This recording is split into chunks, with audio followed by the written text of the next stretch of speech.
क्या होता है परचेज? ये बिजनेस में ऐसा होता है ना। ध्यान से, हाँ। पहले सुन लो।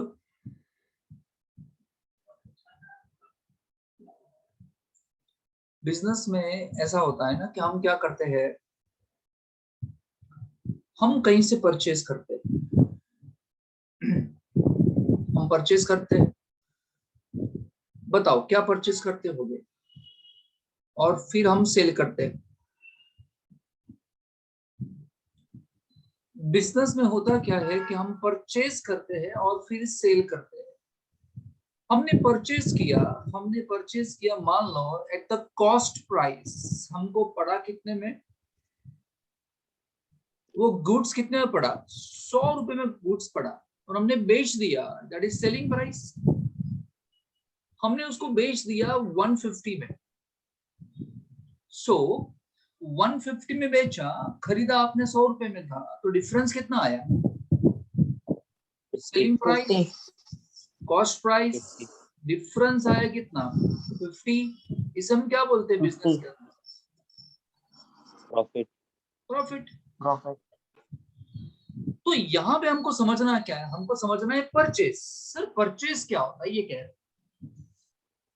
बिजनेस में हम बहुत सारी चीजें परचेज करते हैं ना। जो चीज में हम डीलिंग करते हैं, जिसका हम बिजनेस करते हैं, वो तो हम परचेज करके सेल कर देते हैं। इसके अलावा हम ऐसी बहुत सारी चीज परचेज करते हैं जिसको हम सेल नहीं करते, जिसको हम यूज करते हैं, है ना। हमने कोई एसेट परचेज की, तो एसेट हम उसको यूज करते हैं। सी, अगर मैं लैपटॉप परचेज करता हूं, तो लैपटॉप में आपको सेल नहीं कर रहा हूं, लैपटॉप में यूज करता हूं आपको पढ़ाने के लिए, है ना। अगर मैं कोई एयर कंडीशन, मतलब मैं एसी परचेज करता हूं, तो एसी में आपको सेल नहीं करता हूं। एसी हम बाय करते हैं क्योंकि आपकी एफिशिएंसी बढ़े, मेरी एफिशिएंसी बढ़े। हम उसको सेल नहीं करते, उसको यूज करते।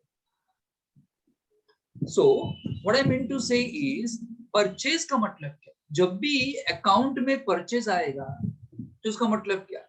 इट मीन्स, मेरे साथ लिखोगे, it means it may be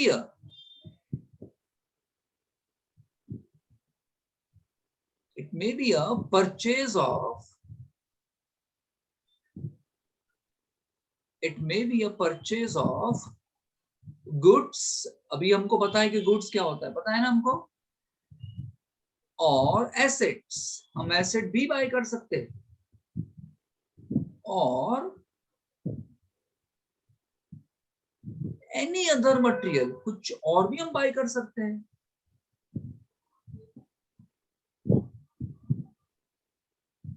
purchase का मतलब क्या? परचेज का मतलब क्या? बिजनेस में आप कोई चीज लेके आते हो, तो क्या लेके आएंगे? का तो हम गुड्स लेके आएंगे, का तो एसेट लेके आएंगे, का तो कोई भी चीज लेके आ सकते हैं इसके अलावा।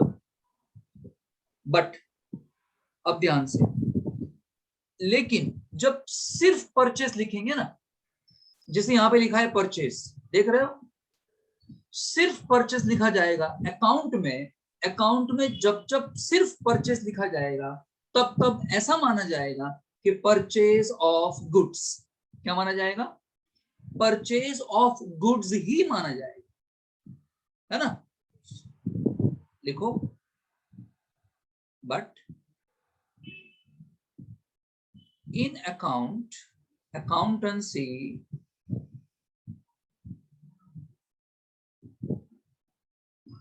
whenever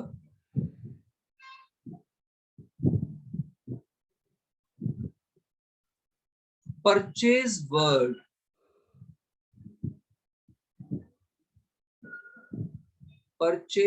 word को इस्तेमाल करेंगे, वर्ड इज ओनली यूज्ड, सिर्फ परचेज ही यूज करेंगे। It means purchase of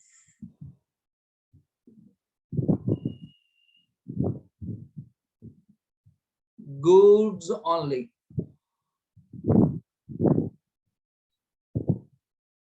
It means purchase of goods only, asset की बात नहीं कर रहे क्योंकि सिर्फ इन लोगों ने परचेस लिखा हुआ है।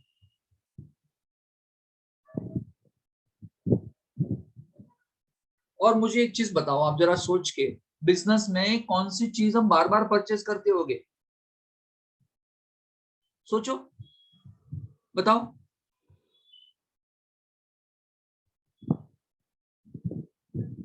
हेलो, बिजनेस में हम कौन सी चीज बार बार परचेस करते होगे? गुड्स। गुड्स यार, सिंपल सी बात है ना, क्योंकि वही तो हमको बेच देना है। एसेट थोड़ी बार बार परचेस करते हैं, है ना। एसेट का मतलब क्या होता है कि लैंड, बिल्डिंग, प्लांट, मशीन, जिसको हम यूज करते हैं बिजनेस में, वो थोड़ी बार बार खरीदते हैं। वो तो एक ही बार खरीदते हैं और उसका यूज करते हैं। फिर कौन सी चीज मैक्सिमम परचेज करते हैं? Be maximum purchase of goods only. इसलिए ऐसा कहते हैं कि जब भी परचेज लिखा जाएगा तो सिर्फ गुड्स माना जाएगा। बताओ, परचेज इनकम हुआ कि एक्सपेंस हुआ?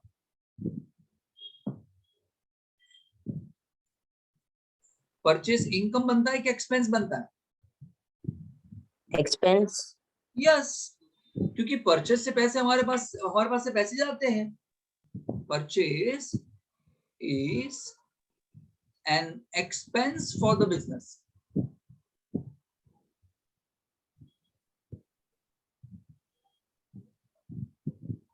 फॉर द बिजनेस, ये एक्सपेंस माना जाता है।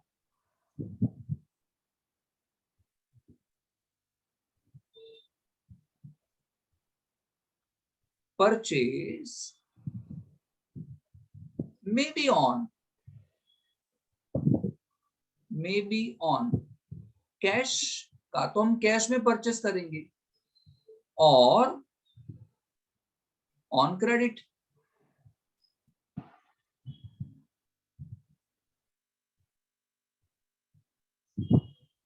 परचेज में बी ऑन कैश और में बी ऑन क्रेडिट।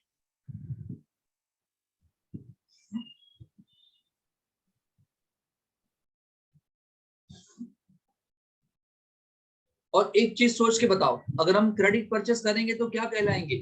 सामने वाले को हम क्या बोलेंगे अकाउंट में? डेटर। ना, क्रेडिटर।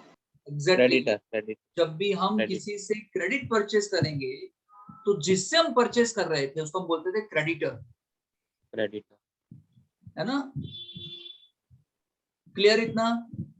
बोलिए, यस। किसी को डाउट? इजी था? सिंपल? Yes sir. सिंपल के नहीं? चलिए, एग्जैक्टली वैसा ही है सेल। लिखो, सेल।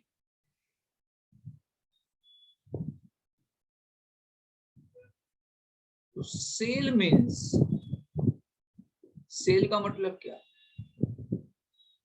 सेल ऑफ, का तो हम गुड्स भी बेच सकते हैं, और एनी एसेट। जनरली हम एसेट को बेचते नहीं है बार बार। एसेट कब बेचते हैं? जब पुरानी हो जाए तब। सेल का मतलब क्या हो सकता है? सेल का मतलब गुड्स बेचा ऐसा भी हो सकता है, का तो एसेट बेची ऐसा भी हो सकता है। But in account, when only sale, सिर्फ सेल लिखेंगे और आगे पीछे कुछ नहीं लिखा, ओनली सेल इज गिवन, तो क्या माना जाएगा बताओ? But in account when only sale is given, only sale word is use, तो क्या माना जाएगा? बोलो। It means sale of goods.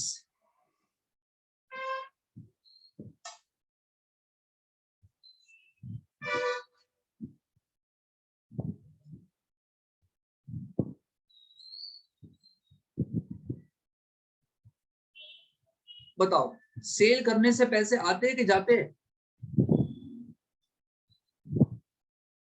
आते आते हैं भाई। आते हैं। जब भी हम पैसे आएंगे तो हम क्या बोलेंगे, उसको इनकम बोलेंगे ना। तो Yes. Sale is an income, ये तो अच्छी बात है कि सेल होना चाहिए, is an income for the business.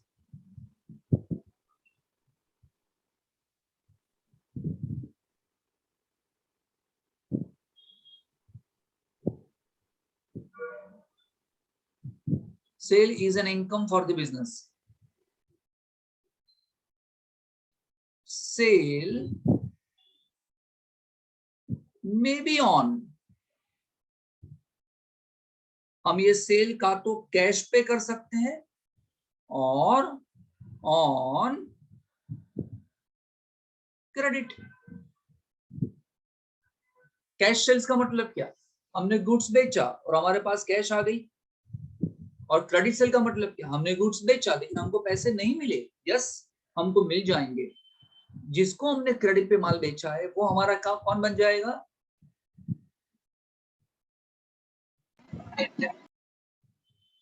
वो हमारा बन जाएगा debtor. Debtor.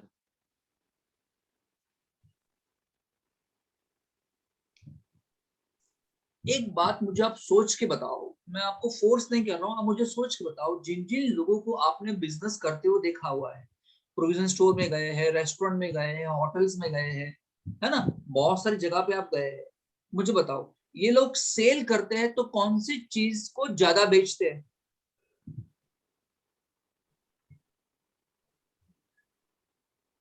Cell of goods. चलो कम ऑन, अभी तो आ जाना चाहिए ना। इट डजंट मीन कि सिर्फ गुड्स ही बेचते हैं। अरे उनके पास कोई पुरानी एसेट हो जाए, उनके पास कोई पुराना एयर कंडीशन था, पुरानी कार थी, है ना, कुछ भी पुराना फर्नीचर था, तो वो भी बेचते हैं ना। लेकिन सेल का मतलब सेल ऑफ गुड्स भी होता है, सेल ऑफ एसेट भी होता है, लेकिन कुछ नहीं बोला गया होगा, सिर्फ सेल लिखा गया होगा, तो हम क्या मानेंगे कि it is nothing but sale of goods only. क्योंकि जो चीज बिजनेस में बार बार होगी वही माना जाएगा ना। क्लियर? स्क्रीन पे मत लिखो कुछ, आप लिखोगे ना मुझे पता चल जाएगा यहाँ नाम के साथ आता है कौन लिख रहा है। कुछ छेड़छाड़ मत करो। चलिए, now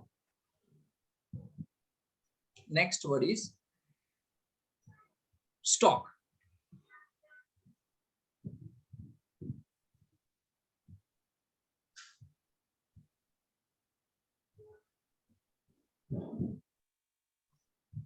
next word is stock.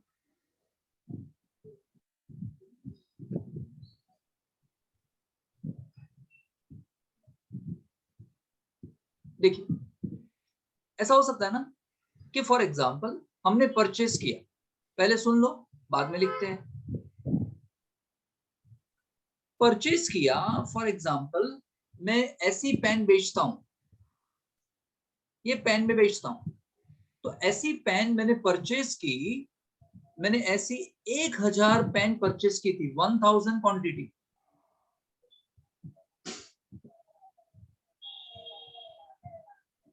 उसमें से मैंने सेल कर दी 950 क्वांटिटी। बोलिए कितना परचेस किया था? 1000। बेच कितना दिया? 950। 950। साल के एंड में जब हम अकाउंट क्लोज करते हैं, जब हम अकाउंट बंद करते हैं, जब हम प्रॉफिट ढूंढते हैं, तो मेरे पास कितनी पेन बाकी बची? 50। इसे हम बोलते हैं स्टॉक। समझ में आया? जो स्टॉक साल के एंड में बच जाता हो ना, इसे हम बोलते हैं क्लोजिंग स्टॉक। इसे हम क्या बोलेंगे? Closing stock. जो साल के एंड में नहीं बिका, ये जो क्लोजिंग स्टॉक है जो साल के एंड में नहीं बिका, वो नेक्स्ट ईयर का बन जाता है opening stock. Are you getting me what I'm saying? Yes, sir. Yes. What I'm saying is stock are of two types, opening stock and closing stock. What is closing stock? The stock which remain unsold at the end of the year. जो stock साल के and में ना बिकता हो उस हम क्या बोलते हैं? Closing stock. This closing stock becomes the opening stock for the next year. Hello? Yes, sir. चलिए लिखेंगे स्टॉक के लिए.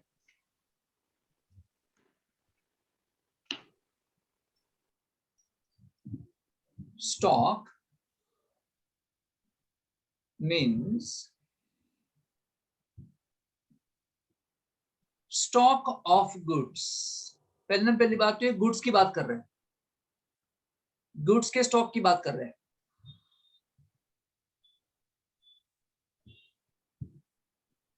Stock may be a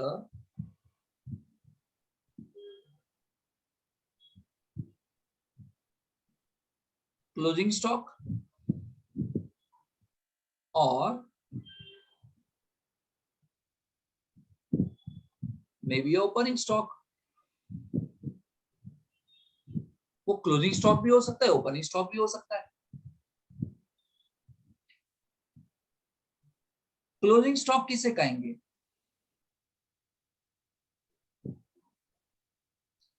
closing stock means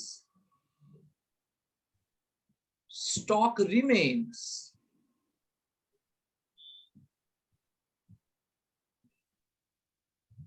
at the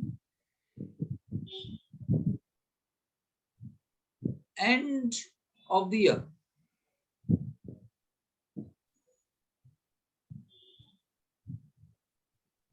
Stock remains at the end of the year.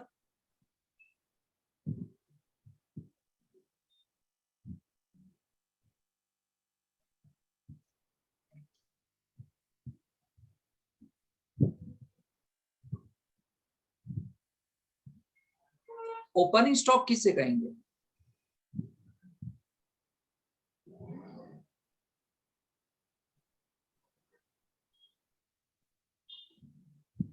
Closing stock of previous year.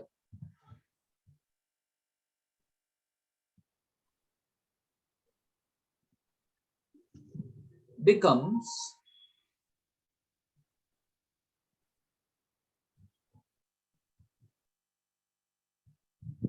opening stock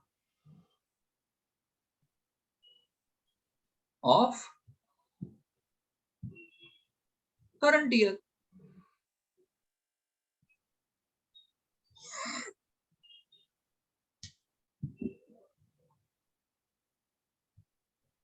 Closing stock of previous year becomes the opening stock of current year. Simple है ना?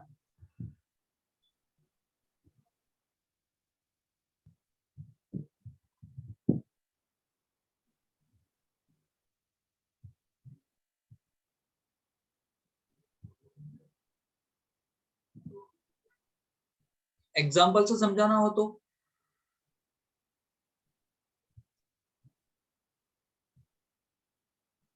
आपको पता है लोग accounting year follow करते हैं, एक year follow करते हैं और प्रॉफिट साल के एंड में ढूंढते हैं. वो पता है कि नहीं?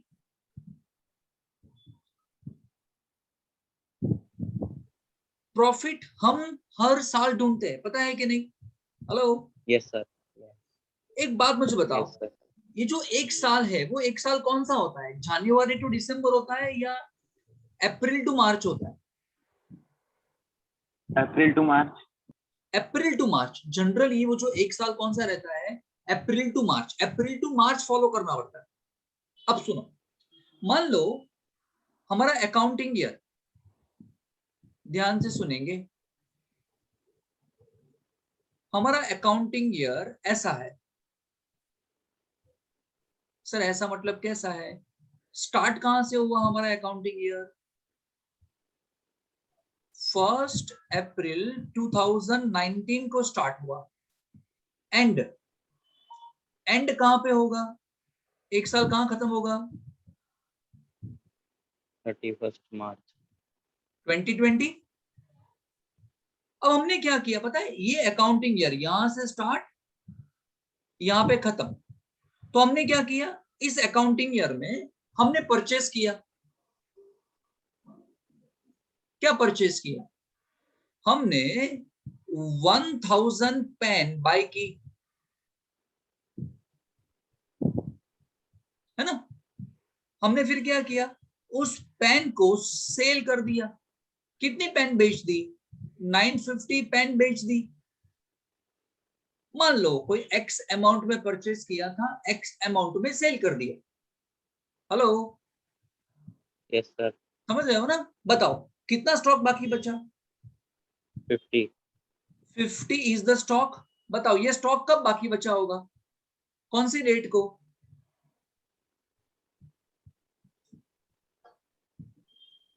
31 मार्च 2020।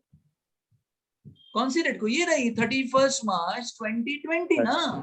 लो, यस सर ये डेट कौन सी आएगी? 31 मार्च 2020 को स्टॉक बाकी बचा है भाई। तो इसे हम क्या बोलते हैं? इसे हम बोलते हैं क्लोजिंग स्टॉक। जो साल के एंड में रह जाए उसे क्लोजिंग बोलेंगे। Now now tell me, next year कौन सा होगा, उसके बाद वाला ईयर कौन सा होगा? 1 अप्रैल टू अप्रैल 2020 टू 31 मार्च 2021। 2021। ये बच्चों, ये जो क्लोजिंग था वो इस साल का क्या बन जाएगा? Opening opening.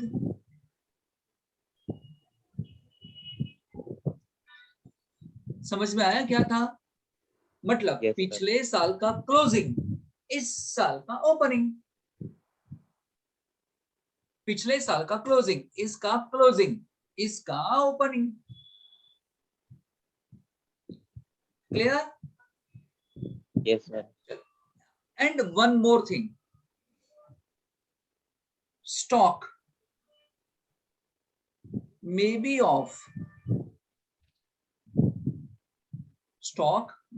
of raw material,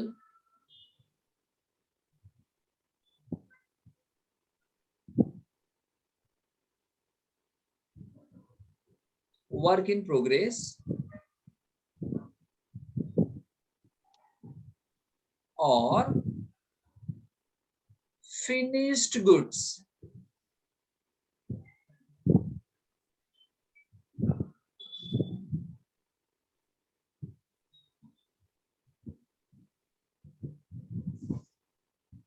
जो स्टॉक की बात कर रहे हो, स्टॉक कौन सा? गुड्स का। लेकिन गुड्स में कौन सा? हो सकता है कि वो रॉ मटेरियल का स्टॉक हो सकता है सेमी फिनिश्ड गुड्स हो, वर्क इन प्रोग्रेस हो, एंड फिनिश्ड गुड्स हो। सर इसका मतलब क्या होता है? एक बात बताओ, कुछ लोग रेडीमेड चीजें ला के उसको बेच देते हैं। इस पेन को मैं लाऊंगा, इस पेन को मैं लाया, बॉम्बे से लाया और बड़ौदा बेच दिया, इसी फॉर्म में बेच दिया, इसको मैंने कुछ नहीं किया। That is stock of finished goods. मैं मैन्युफैक्चरिंग नहीं करता हूं, मैं सिर्फ ट्रेडिंग करता हूं। ट्रेडिंग का मतलब क्या? रेडीमेड चीजें लाना और उसको बेच देना, फिनिश्ड गुड्स। रॉ मटेरियल का मतलब क्या? मैं तो मैन्युफैक्चरिंग करता हूं यार, मैं तो रॉ मटेरियल लाता हूं, रॉ मटेरियल लाके उसको प्रोसेस करता हूं और प्रोसेस करने के बाद में उसको बेचता हूं। तो stock of raw material. And what is stock of work in progress? ऐसा भी तो हो सकता है ना कि आप रॉ मटेरियल लाओ और फिनिश गुड्स बनने से पहले, रॉ मटेरियल के बाद और फिनिश गुड्स से पहले कुछ प्रोसेस कंप्लीट कर दिया हो और कुछ प्रोसेस कंप्लीट ना किया हो, आधा कंप्लीट हो और आधा इनकम्प्लीट हो सकता है कि नहीं? इसे बोलते हैं work in progress, semi finished goods, जिससे पूरा का पूरा प्रोसेस कंप्लीट हुआ नहीं। Clear? Hello yes sir clear सिद्धांत भाई, हो ना? Yes sir. हाँ, तुम्हारा चांद सा चेहरा देखा नहीं, मैंने कहा कहाँ गया। ओके, चलिए।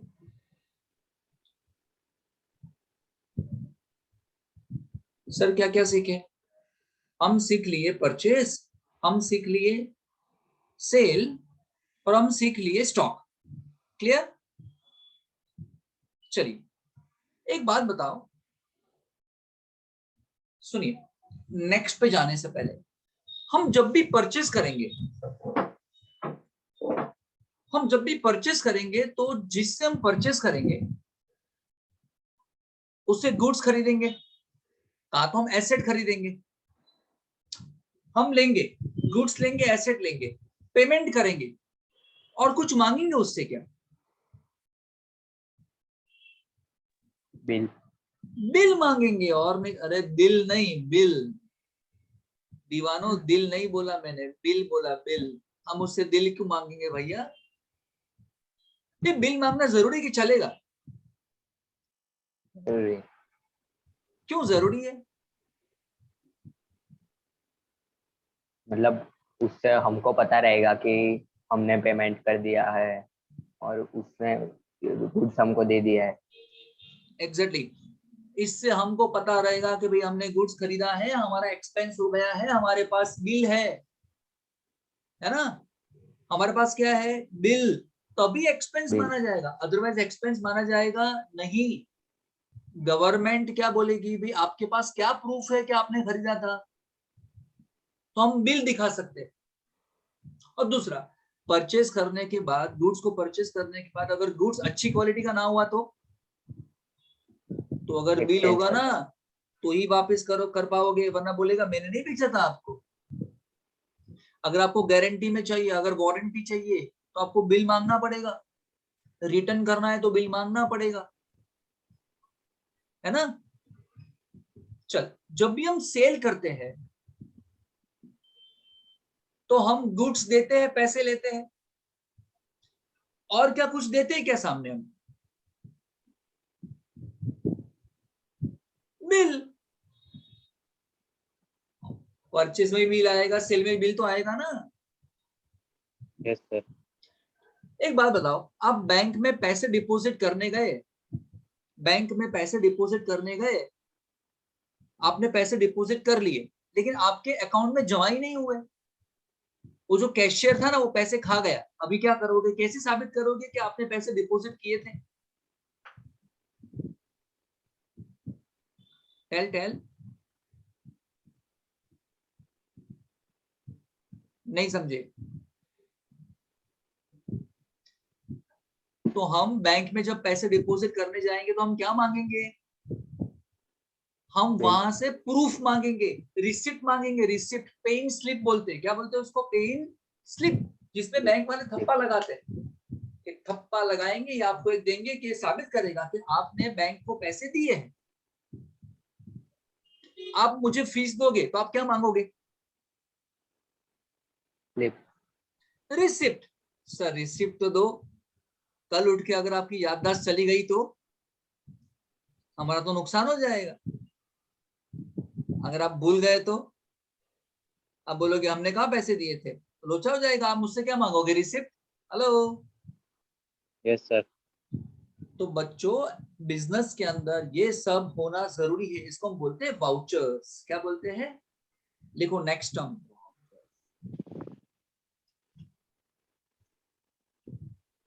इसको हम बोलते हैं वाउचर, सबका इकट्ठा नाम है ये।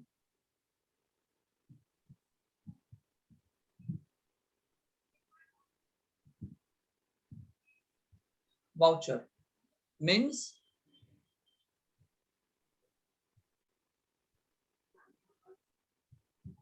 Documentary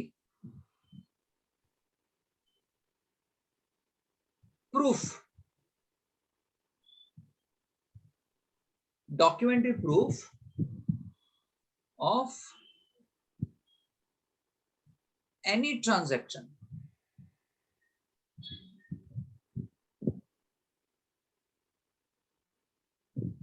documentary proof of any transaction। समझ में आ गया? कितना सिंपल लिखा दिया। ये प्रूफ है। क्या लिखा है मैंने? ये एक प्रूफ है, ये एविडेंस है, ये आपके पास सबूत है, सबूत।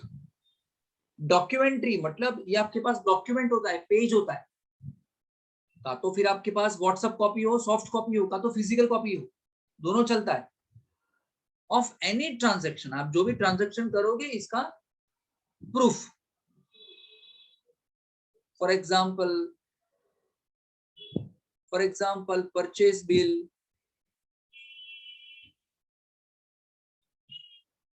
Sales bill,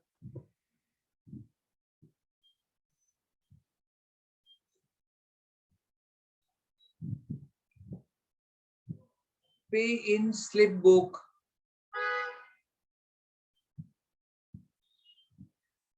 pay in slip, cheque book. हम किसी को चेक देते हैं ना, तो चेक बुक में क्या होता है, एक प्रूफ होता है कि हमने आपको चेक दिया है।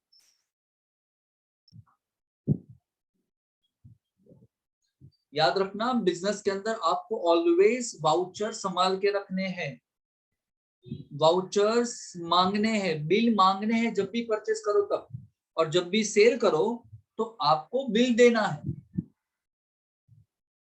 ठीक है,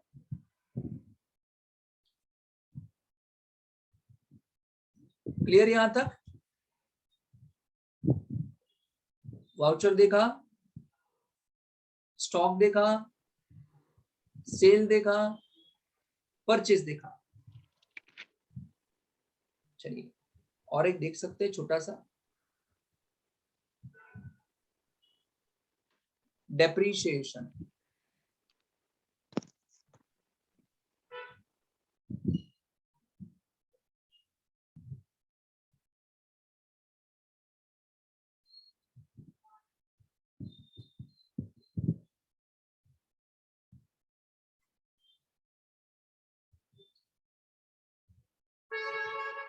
डेप्रीशिएशन कभी वर्ड आपने यूज किया है क्या? हम जब नई नई एसेट लाते हैं, हम पता है नई एसेट लाते हैं, बहुत ध्यान से यूज करते हैं उसका। मान लो आपको नया नया मोबाइल दिलाया, देखो नया मोबाइल दिलाया, देखो आपको जो पसंद था आईफोन दिला दिया डैडी ने, हर रोज साफ करेंगे, हर रोज कवर निकालेंगे, है ना, उसको सैनिटाइज करेंगे, है ना। मान लो आपको नया नया बाइक दिला दिया, हर रोज रात को बैठ जाएंगे धोने के लिए, सुबह धोने के लिए बैठ जाएंगे, यस और नो? लेकिन 1 साल बाद, 2 साल बाद, पिछले 3 महीने से साफ नहीं किया है। एक बात बताओ, एसेट को यूज करने से, फर्नीचर को, लैपटॉप को, मशीन को, प्लांट को, ये सब यूज करने से इसकी वैल्यू कम होती है कि बढ़ती है?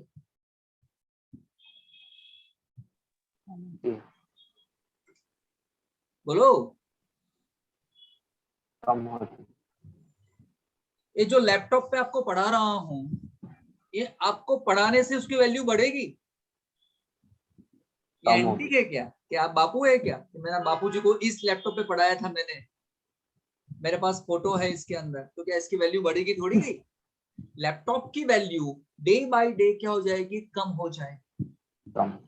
एसेट की वैल्यू कम होती है, प्लांट हो, मशीन हो, फर्नीचर हो, फिक्सर्स हो, व्हीकल हो, कंप्यूटर हो, इसकी वैल्यू कम होती है ना। वैल्यू कम हो जाना, एसेट की वैल्यू कम हो जाना, इसको हम बोलते हैं डेप्रीशिएशन। इसकी वैल्यू डेप्रीशिएट होगी। डेप्रीशिएट मतलब क्या? उसकी वैल्यू कम होगी।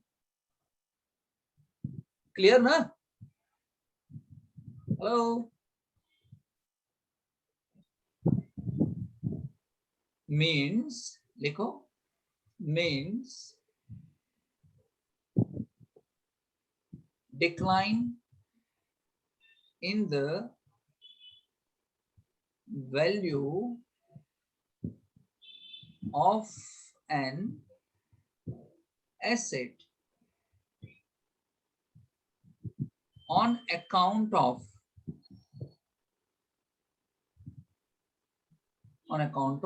any cause, कोई भी रीजन क्यों ना हो,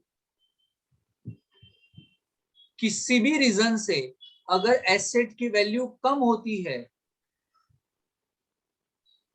किसी भी रीजन से उसको यूज करने से, एसेट का एक्सीडेंट होने से, एसेट पुरानी हो जाने से इसकी वैल्यू क्या हो गई, कम हो गई, उस हम अकाउंट में बोलते हैं डेप्रीशिएशन। डेप्रीशिएशन बिजनेस के लिए it is an expense, business के लिए एक्सपेंस माना जाता है।